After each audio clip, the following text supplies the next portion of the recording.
Orang beriman itu untungnya, kalaupun ternyata karena banyak salah, banyak dosa, akhirnya tergelincir ke dalam neraka, mereka tidak akan abadi di dalamnya.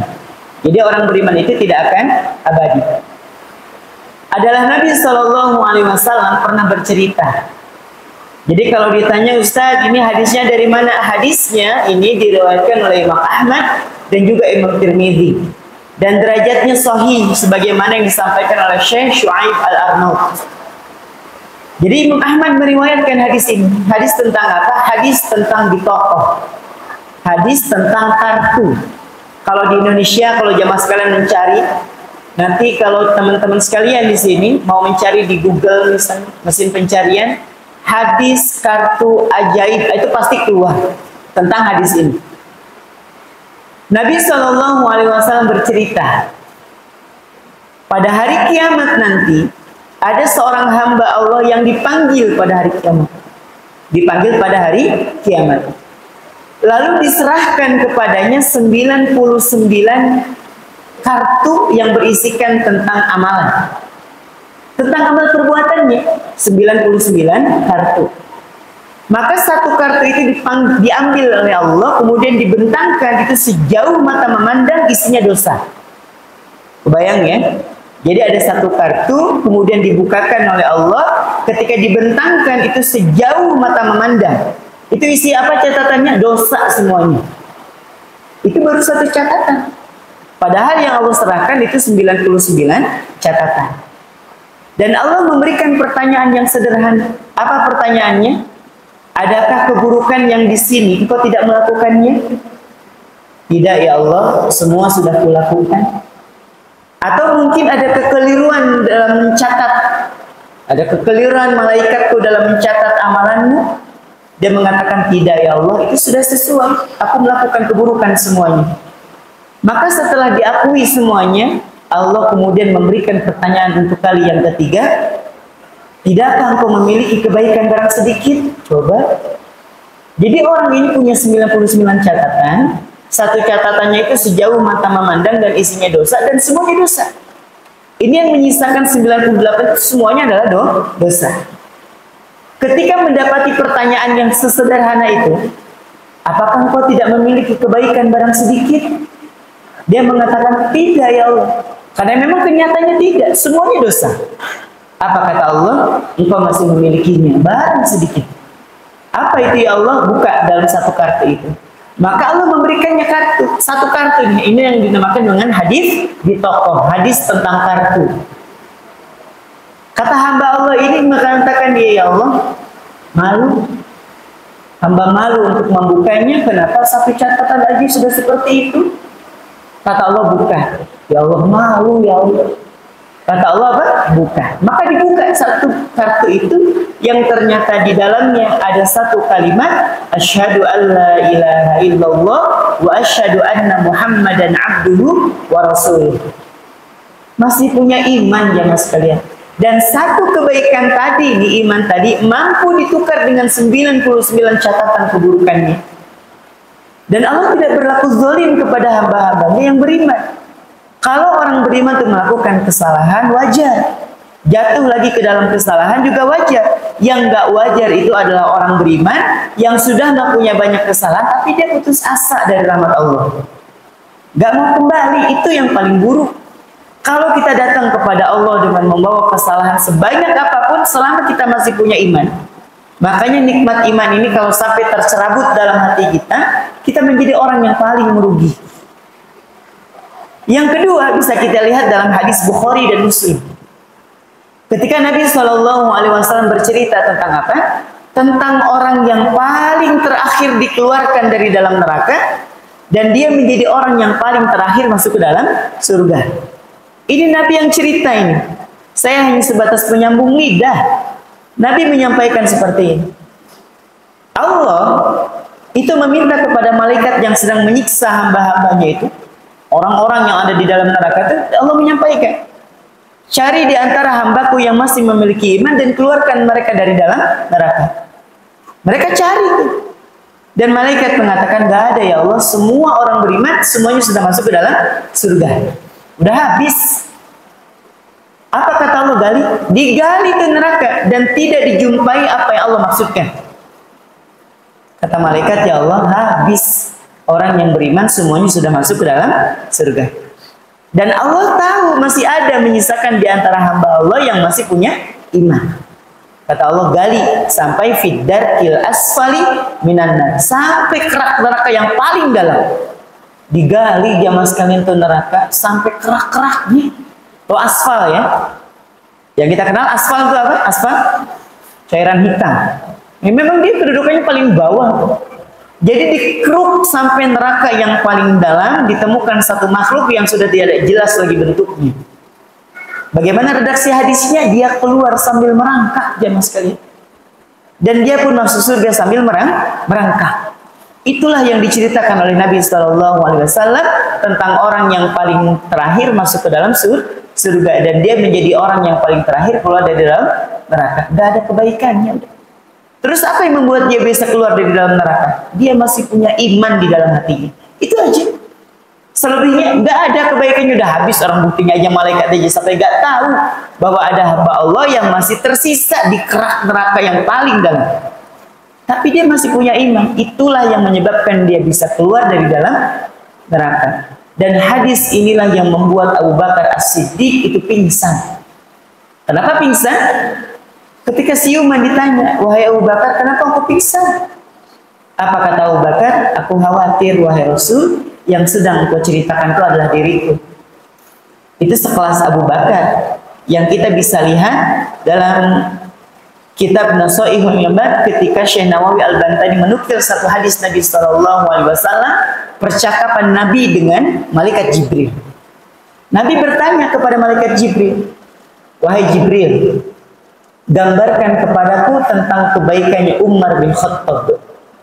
Apa kata Jibril? Sekiranya ini wahai Rasul, sekiranya lautan itu dijadikan tinta dan pepohonan yang ada di muka bumi ini dijadikan apa? Pena, maka tidak cukup mampu untuk menuliskan kebaikan Umar bin Khattab. Lalu setelah itu apa kata Nabi? Kalau begitu gambarkan kepadaku kebaikan yang dimiliki oleh siapa? Abu Bakar As-Siddiq. Apa kata Jibril? Dan Umar adalah kebaikan yang kecil yang dimiliki oleh Abu Bakar As-Siddiq. Kebayang nggak kebaikan Abu Bakar seperti apa? Kalau Umar saja segitu banyaknya kebaikan, itu baru bagian kecil. Baru bagian kecil kebaikan yang dimiliki oleh Abu Bakar As-Siddiq. Dan itu bisa pingsan. Ayat Al-Quran turun spesial buat menenangkan Abu Bakar. La takhaf wa la tahzan, innallaha ma'ana. Jangan kau merasa takut dan sedih. Kenapa? Karena Allah bersama kita. Itu ayat ini diturunkan untuk siapa? Abu Bakar As-Siddiq. Ketika Nabi SAW berada di Gua Thur bersama Abu Bakar As-Siddiq, dan Abu Bakar merasa gelisah. Ayat ini turun buat menenangkan Abu Bakar As-Siddiq. Tapi saking sensitifnya hatinya itu, imannya hidup, pingsan dia dengar hadis ini. Kalau kita kan biasa aja dengar hadis ini, kebayang nggak kalau itu adalah kita? Mungkin dalam pikiran kita, sayanya enggak kayaknya. Tetangga saya lebih buruk dari saya. Dia nggak pernah sholat, nggak pernah jumatan, nggak pernah juga tarawih. Kalau saya gini-gini masih taklim subuh, walaupun karena kena hujan, masih bersyukur. Alhamdulillah. Kalau jamaah sekalian nggak punya iman, atau imannya lagi turun-turunnya, mau hujan juga pulang, bener nggak? Tapi ternyata masya Allah, Allah takdirkan kita ini untuk bisa merasakan satu taman surga yang Allah hadirkan di dunia ini, yaitu majelis ilmu. Bersyukur jamaah sekalian. Nah, Abu Bakar As-Siddiq itu sampai pingsan tuh gara-gara hadis ini jamaah sekalian. Dan kita bisa menyimpulkan bahwa orang yang beriman itu, kalaupun dia masuk ke dalam neraka, seburuk-buruknya orang beriman, dia nggak abadi. Nggak abadi. Selama dia tidak berputus asa. Contohnya orang berputus asa itu mengakhiri hidup dengan cara yang tragis. Minum racun misalnya, atau mengakhiri hidupnya dengan menggantungkan dirinya gitu. Nah, orang-orang yang berputus asa seperti ini memang gak usah ngarep surga sudah. Gak usah. Ini namanya orang-orang yang berputus asa. Baik. Dan kita sudah berada di 25 Ramadan. Entah 4 hari lagi atau nanti 5 hari lagi kita bersama dengan Ramadan. Dan bulan Ramadan yang kita kenal punya banyak nama kan ya. Ini saya yakin setiap Isya gitu ya ada kultum tarawih. Nah, ada kultum tarawih. Disampaikan dengan berbagai macam materi, disampaikan kepada jamaah sekalian, sampai juga ke telinga kita bahwa bulan Ramadan punya banyak nama. Ada disebut sebagai Syahrul Quran. Yang kedua disebut sebagai Syahrul Rahmah. Disebut juga sebagai Syahrul Siyam. Ada juga disebut sebagai Syahrul Maghfirah. Bulan yang di dalamnya penuh dengan ampunan. Nah, ini akan kita bahas. Syahrul Maghfirah. Jamaah sekalian, bahkan Nabi itu sempat menyampaikan ciri di antara ciri-ciri orang yang paling merugi di bulan Ramadan. Jadi bukan hanya sebatas yang tidur seharian, yang main PUBG seharian, yang main game online seharian. Bukan hanya itu. Yang dimaksud oleh Nabi itu gini, rogi ma'anfu rojulin, merugi seseorang, kata Nabi. Dan Nabi mengulanginya sampai 3 kali. Coba, saking apanya? Saking pentingnya pesan ini. Rugi seseorang itu, kata Nabi. Merugi seseorang itu. Diulang sampai 3 kali. Siapa wahai Rasul? Man adroka Ramadan falam yukfar lahu. Dia menjumpai Ramadan, dia hidup di Ramadan, dia tidur di atas kasurnya Ramadan, dia menghirup oksigennya Ramadan. Bahkan kalau bahasa anak-anak kita sekarang, dia ngebesti dengan Ramadan. 24 jam barengan sama Ramadan. Coba, kita sahur di Ramadan, pagi di Ramadan, siang di Ramadan. Bahkan tarawihnya kita juga di Ramadan. Kita tidur juga masih di mana? Di Ramadan. 24 jam kita ngebesti sama Ramadan. Tapi kata Nabi, falam yughfar lahu, dosa-dosanya belum sempat diampuni sama Allah. Rugi. Ya, dia masuk di Ramadan, barengan hidup sama Ramadan, tapi dosa-dosanya nggak sempat diampuni sama Allah. Ini rugi, kata Nabi. Nah, dari itu jamaah sekalian, kalau kita sudah tahu nih bahwa bulan Ramadan adalah bulan ampunan, di penghujung akhir Ramadan ini sudah fokuskan aja ke situ. Fokuskan aja ke ampunan Allah. Kita ngebayanginnya kayak gini, Ustaz. Kita kan mohon ampunan itu kan hari-hari itu kita istighfar gitu. Kita menyangka bahwa ampunan itu hanya turun dengan mengucapkan astagfirullah. Enggak juga. Kita melakukan amal soleh, melakukan kebaikan apapun jenis kebaikannya, itu Allah bukan hanya akan menambah kebaikan pada keranjang pahala kita, tapi Allah juga akan ambil beberapa dosa pada keranjang dosa kita. Coba perhatikan kalau khotib sedang berkhutbah. Biasanya, sekalipun nanti berbeda-beda redaksinya, ada satu ungkapan Nabi yang disampaikan saat khutbah. Ittaqillaha haitsuma kunta. Bertakwalah engkau dimanapun kau berada. Wa atbi'is sayyi'atal hasanata tamhuha. Dan iringilah keburukan-keburukan yang lalu dengan kebaikan-kebaikan hari ini. Niscaya kebaikan hari ini mampu menghapuskan kesalahan yang lalu. Tuh. Jadi kebaikan yang kita lakukan itu bukan hanya dalam rangka mengumpulkan pahala, tapi dia juga bisa menjadi penggugur dosa. Ih, keren betul orang beriman. Jadi kalau di Ramadan kurang amalnya, pahalanya nggak nambah, dosanya juga nggak berkurang, rugi. Apa aja kebaikannya? Ngasih takjilan misalnya. Ini masih ada waktu 5 hari atau 4 hari jemaah sekalian. Jangan pernah ngelewatin satu Ramadan pun tanpa berbagi makanan kalau memang bisa. 5.000 gitu ya. Jadi kan kalau Ramadan harga gorengan kan agak-agak pujuman sedikit kan ya. 3.001, 5.002 kan gitu. Atau yang lebih ekstrim biasanya 4.001, 10.003 gitu. Agak-agak naik gitu. Nggak apa-apa, beli aja 10.000. Kalaupun dapat 3, kasih ke masjid. Saya pernah membaca satu buku. Kitab ini namanya Qurrata A'yun. Kalau di Indonesia mungkin diartikan penyejuk mata, penenteram batin lah ya. Ini dalam versi bahasa Arab. Di dalam kitab ini, tahu nggak dijelasin kenapa saat berbuka puasa itu makanan itu jadi rebutan. Terutama kalau habis Isya. Selepas taraweh, anak-anak bawa kompek jam sekali. Ya kan fenomena gitu ya. Jadi kalau pas lagi berbuka puasa barengan kan nggak habis tuh biasanya tuh pasti ada. Jangan heran. Itu anak-anak udah bawa kompek dari rumah. Merah, biru, kuning, gede gitu ya. Ngambilin, jadi dia makan barang-barang di luar. Tahu nggak kenapa rahasia? Ternyata saya menemukan betapa makanan yang dihadiahkan Makanan yang ada di masjid sebagai hadiah bagi orang berbuka puasa itu penuh dengan keberkahan. Itu rahasianya. Penuh dengan keberkahan. Gimana tidak? Jamaah jalan untuk nyari takjil. Bumi yang jamaah pijak itu, dia jadi saksi kebaikan di hadapan Allah. Yauma idzin tuhadditsu akhbaraha. Pada hari di mana bumi akan bercerita. Ini Nabi ketika menyampaikan kepada para sahabat tentang ayat ini, sahabat itu bengong aja. Dan muka sahabat itu berubah pucat pasi. Kenapa? Ketakutan. Ini kita selama ini gak pernah dengar bumi itu ngomong. Bumi bercerita, apalagi kita gak pernah. Sampai hari ini, ada yang pernah dengar bumi ngomong? Ada nggak? Nggak ada. Jamaah pernah dengar bumi bercerita gitu? Kebayang nggak kalau pas jamaah mau sholat tahajud misalnya? Lagi dengar ustadznya tentang azab kubur, malam-malam udah ngidupin alarm ya kan? Jam 3 udah wudhu, gelar sejadah, ternyata buminya ngomong, cie tahajud. Jadi nggak sholat tahajud? Gak jadi, yakin sih. Ya Allah, buminya lagi sentimen kayak saya besok aja tahajud. Kita nggak pernah dengar bumi itu ngomong bercerita apalagi. Tapi dalam Al-Quran, dalam penggalan surah Az-Zalzalah ini, disampaikan bahwa bumi nanti dia akan bercerita. Maka Nabi bertanya, tahu nggak kalian apa yang akan diceritakan oleh bumi? Bumi yang kalian pijak itu nanti dia akan bercerita tentang kebaikan-kebaikan yang kalian lakukan di atasnya. Itu rahasianya.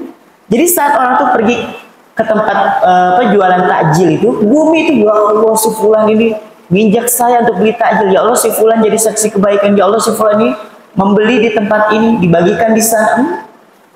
Jadi belum dibagikan aja tuh makanan, sudah penuh dengan keberkahan. Kumpul kemudian di masjid. Biasanya kalau di masjid-masjid ini yang biasa zikir dulu kan ya, biasa sebelum sebelum berbuka, astagfirullahaladzim, astagfirullah. Oh, terus banyak orang yang beristighfar. Kurang berkah apa itu makanya? Makanya ketika orang-orang berbuka puasa tuh masya Allah sedap betul. Makanya jangan pernah ragu, jangan hadirkan aja ke masjid. Jangan takut nanti mubazir, tenang, nanti ada pasukan belakangan. Pasukan anak-anak yang bawa komplek dengan berbagai modelnya itu. Rebutan mereka dan kita harus bahagia. Kenapa bahagia?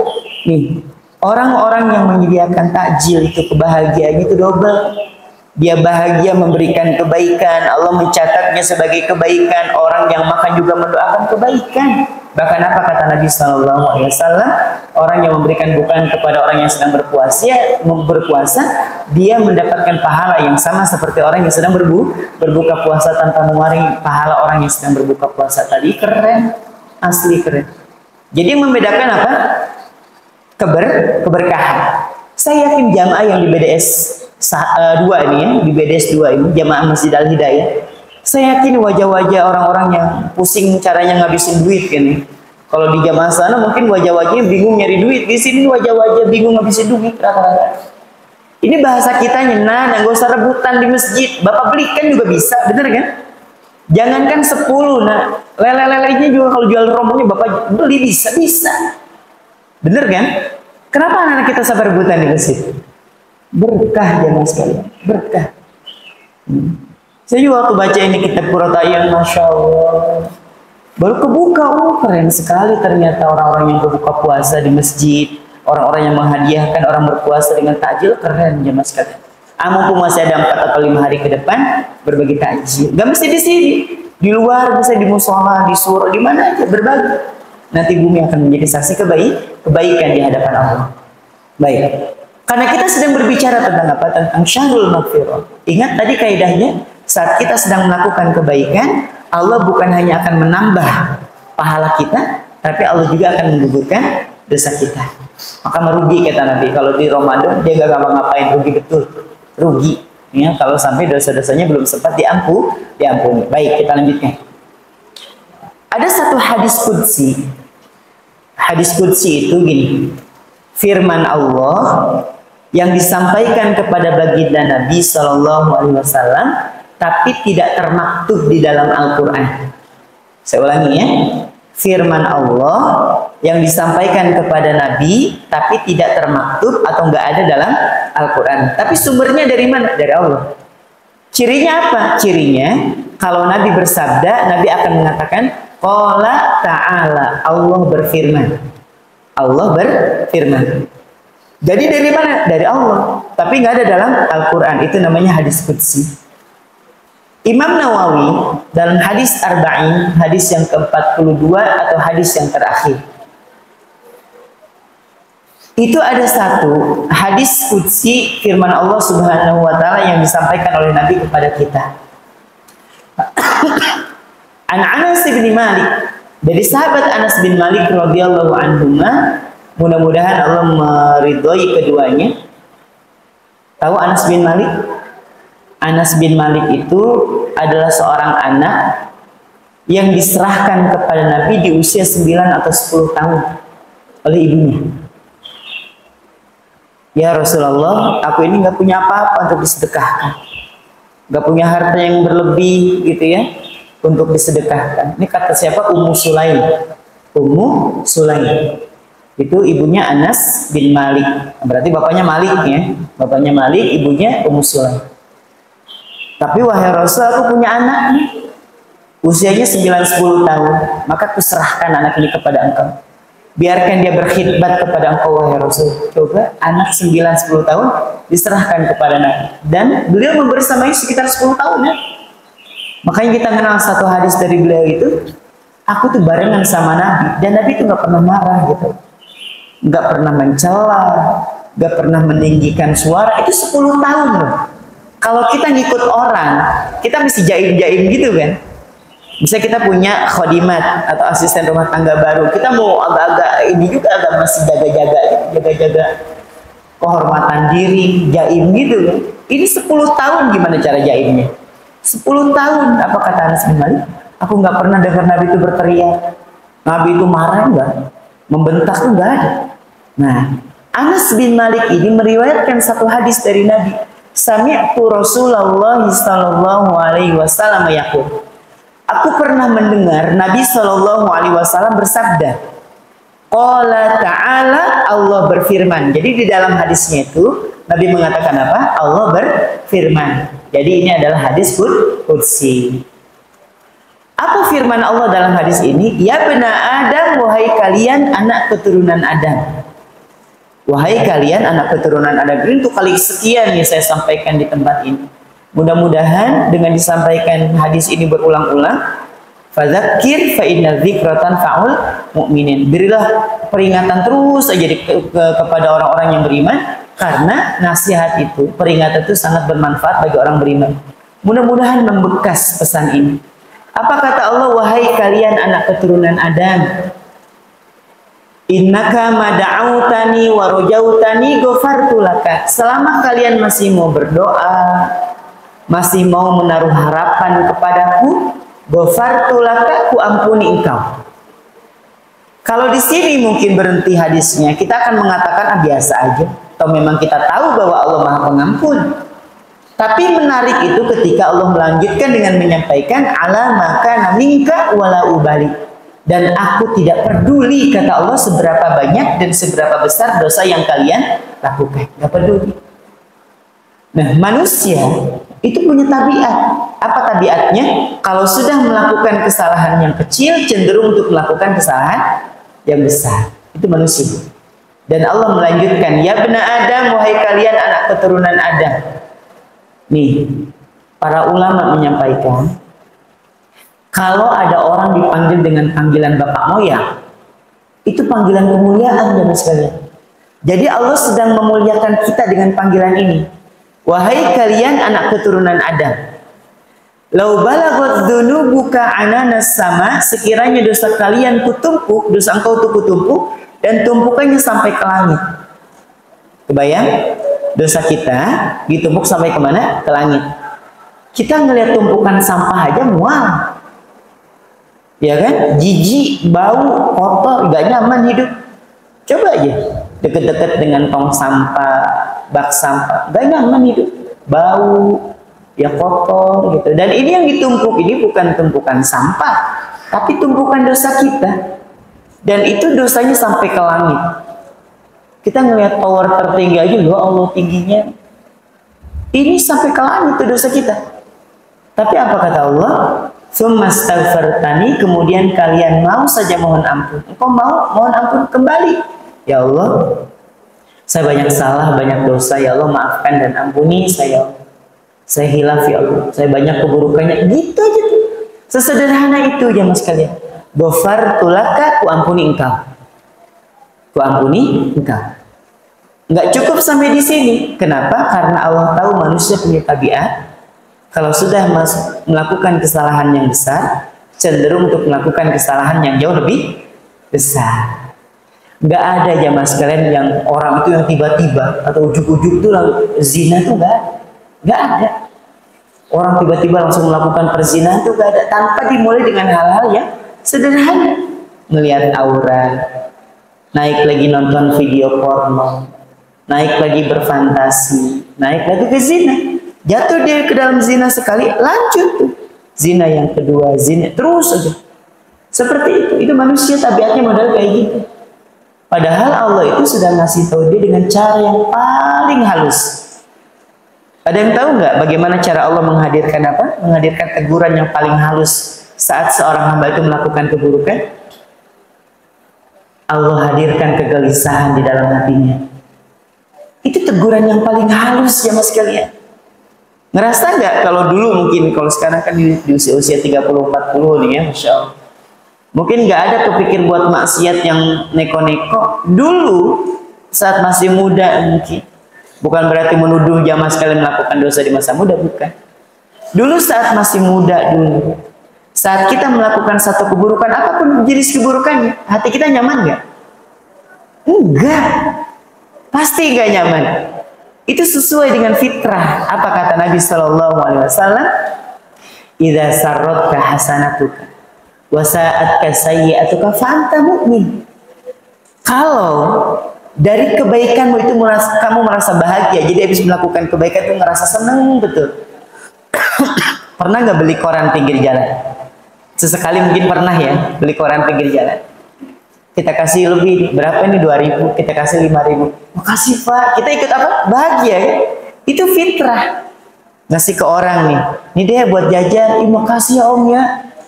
Dia bahagia, kita ikut bahagia nggak? Bahagia, fitrah itu. Wasaat kasayyi'atuka, dan hatimu merasa gelisah ketika melakukan keburukan. Fa'anta mu'min, engkau sebenarnya adalah seorang yang mukmin yang sesungguhnya. Itu sudah sesuai. Dan cara Allah memberikan teguran yang paling halus kepada seorang hamba saat melakukan keburukan, Allah hadirkan kegelisahan. Nanti kalau ketahuan gimana ya? Nanti kalau istri nanya gimana ya? Nanti kalau ada tetangga yang melihat gimana? Nanti kalau itu di awal udah gelisah tuh. Makanya belum pernah kita menemukan ada orang mau zina bikin status OTW check in. Dia bisa ngundang kerusuhan. Bener kan? Ada nggak? Nggak ada. OTW yang mabok itu nggak ada. OTW judi nggak ada. Dibikin status terang nggak ada. Orang normal tuh nggak ada yang kayak gitu. Gelisah betul. Saya kasih contoh, misalnya ada orang yang mau melakukan satu perbuatan yang kotor, taruhlah zina. Mikir betul itu tempatnya, waktunya. Di planning betul itu. Plan A, plan B, plan C untuk melakukan keburukan seribet itu ya mas kalian. Di hati ini was-wasnya ada mobil mirip mobil tetangga, itu teguran paling halus. Sampai dia nggak mau dikasih teguran yang halus, jatuh dia, jatuh lagi, ditutupin lagi sama Allah. Tapi kalau sudah keseringan, jangan menyalahkan Allah yang maha menutupi aib. Kenapa? Karena sudah kelewatan, karena sudah kelewat batas. Suatu hari Umar bin Khattab itu pernah didatangi oleh orang yang mengadu kepadanya. Apa kata orangnya? Ya Amirul Mukminin, ya, tegakkan keadilan buat saya. Kenapa? Rumahku lo dicuri, katanya. Engkau bisa menghadirkan saksi nggak? Kalau nggak, engkau yang kuhukum. Gitu ya. Jadi nuduh orang kalau nggak ada saksi kan dihukum ya. Wahai Amirul Mukminin, aku bukan hanya bisa menghadirkan saksi, aku sendiri yang nangkep. Coba. Apa kata Umar? Hadirkan dia ke sini. Dibawa dia. Yang maling itu dibawa ke depan Khalifah Umar bin Khattab. Pertanyaan Umar tahu sendiri ya, Umar itu kan tegas ya, nggak pakai nanya siapa namanya, dari mana, nggak ada. Umar itu tegas. Umar langsung nanya dengan pertanyaan yang langsung jelek.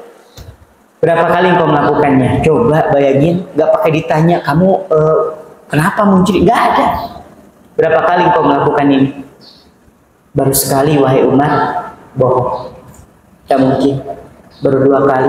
Nggak mungkin. Iya, wahai Umar, ini untuk kali yang kesekian.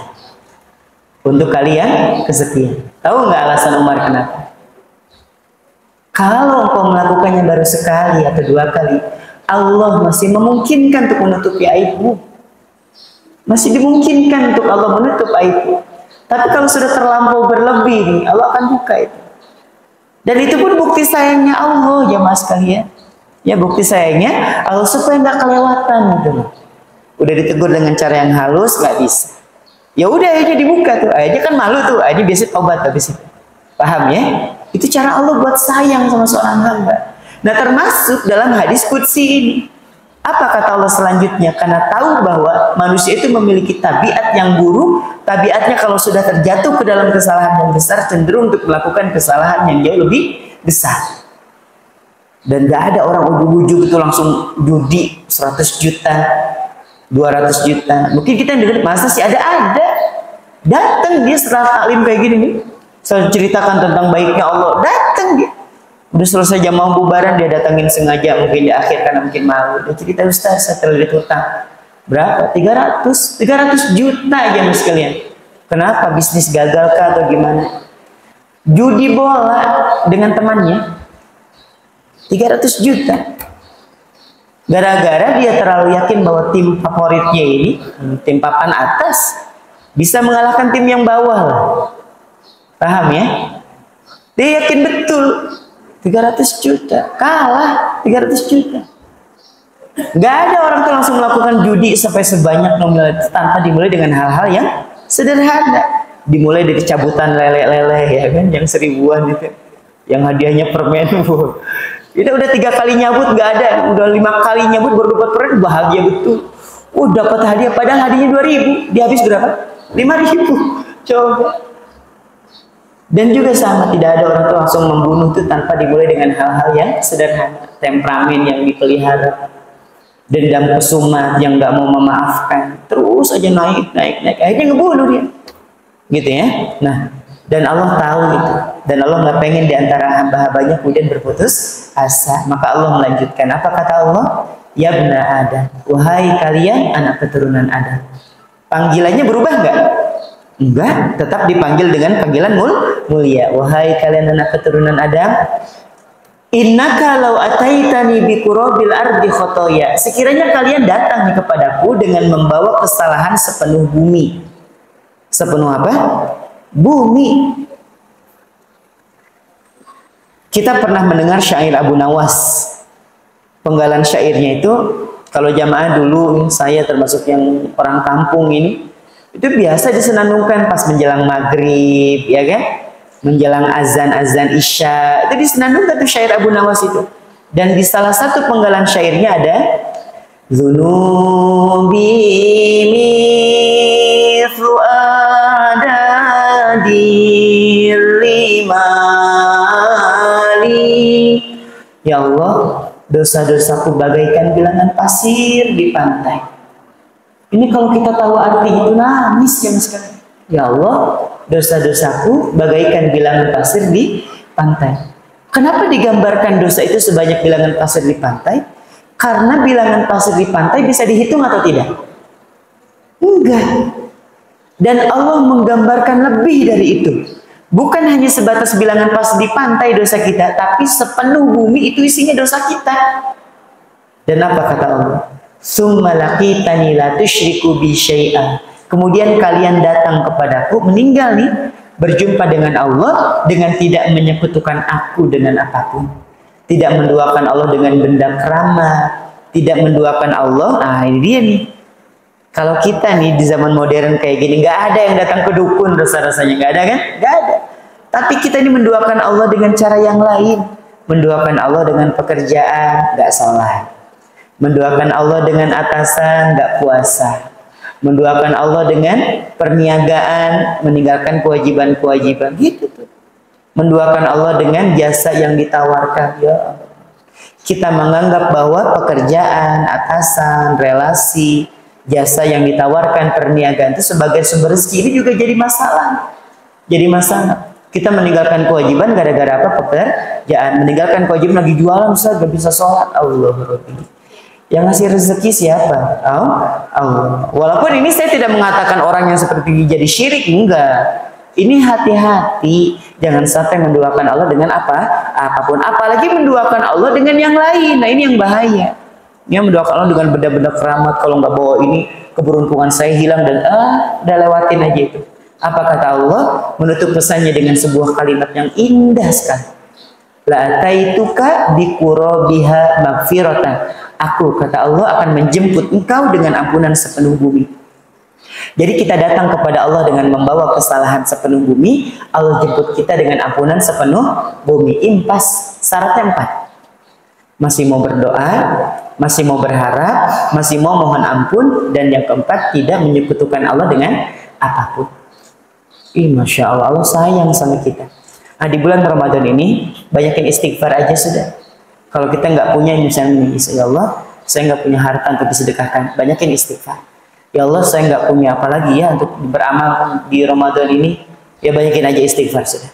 Kalau nggak bisa pakai harta, pakai lisan kan bisa. Tetap aja tilawahnya jalanin, tarawihnya tinggal beberapa malam jalanin, puasa tetap dijalani. Tapi kalau nggak bisa mengeluarkan harta, apalagi banyakin apa? Istighfar. Diselingi itu, habis baca Quran istighfar, sebelum baca Quran istighfar aja banyakin. Karena dari istighfar inilah akan membuka banyak pintu-pintu kebaikan. Dan terakhir jemaah sekalian, Allah itu tidak pernah memanggil kita dengan panggilan-panggilan tercela. Gak ada kita menemukan Allah itu memanggil kita yang masih punya iman. Hei kalian yang durjana, hei kalian pendosa, hei kalian bakal ahli neraka, gitu ya. Gak ada dalam Quran, gak ada.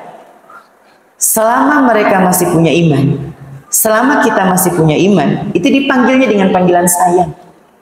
Panggilan saya. Apa kata Allah misalnya dalam surah Az-Zumar ya, ayat ke-53. Qul ya ibadiyalladzina asrafu ala anfusihim.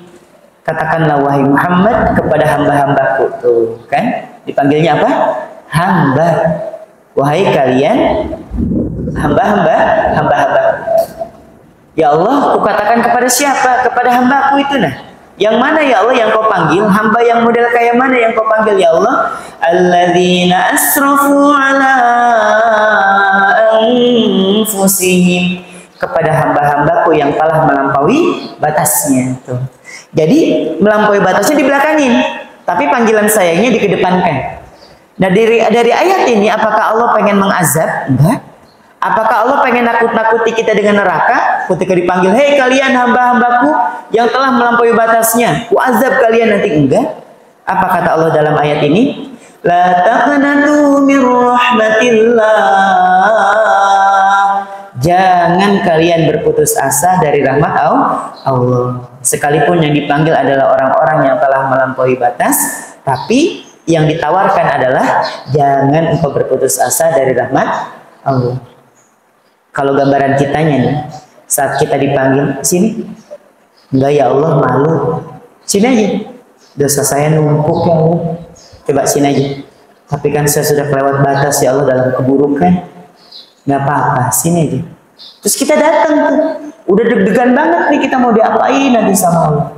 Terus Allahnya bilang, jangan putus asa ya dari rahmat aku. Ya Allah. Senang banget ya Mas. Senang nggak? Senang. Maka dari itu kita nggak boleh memanggil orang dengan panggilan tercela.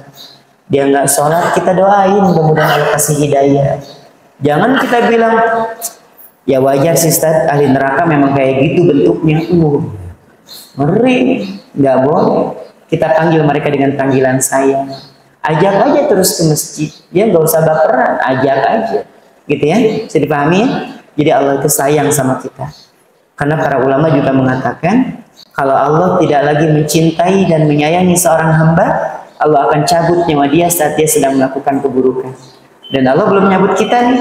Padahal dosa kita banyak nggak? Banyak. Kesalahan kita banyak nggak? Banyak. Tapi kenapa nggak dicabut? Nah Allah sayang sama kita. Nah udah gunakan aja sudah 10 akhir Ramadan ini Gak usah banyak gaya gitu, banyakin istighfar aja sudah.